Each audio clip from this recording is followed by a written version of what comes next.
Welcome to Biz Wire. I'm Joseph Nordstrom in Beijing. China's President Xi Jinping returned home from Brussels, where at the headquarters of the European Union, he pushed for talks to start on a free trade agreement. Besides British Prime Minister David Cameron, who supports it, EU leaders diplomatically pushed back, saying they would consider such a deal, but only when the time was right. From the Chinese perspective, this is progress, as a year ago, a full-blown trade war nearly broke out over solar panels, wine, and telecom equipment, which was only just recently resolved. Conditions put on China to open negotiations could be used to its own benefit. To push through politically difficult reforms in the past, Chinese leaders have used external pressure to their advantage.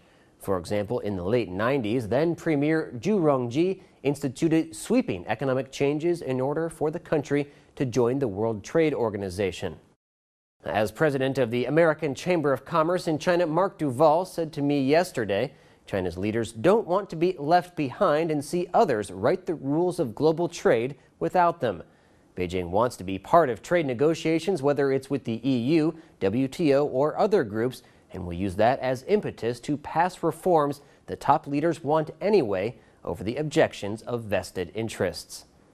This time around could be similar to 2 decades ago, as party leaders see international trade negotiations like the Trans-Pacific Partnership, or TPP, going ahead without them. The TPP is a massive trade deal involving 11 countries, including the U.S., Japan, and Australia, that China won't be able to join until its intellectual property rights and environmental standards are strengthened and its overall economy opened up to allow more competition. Beijing knows that to meaningfully boost innovation, intellectual property needs to be protected, but it's made difficult when leaders at the local level see GDP growing in their district from counterfeit production. Even factory owners want environmental protections, though for everyone else's factory.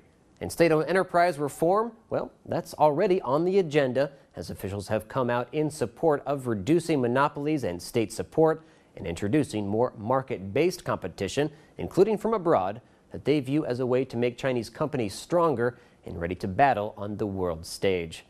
You're watching Biz Wire on the Blue Ocean Network, China's first and only privately owned English-language broadcast media.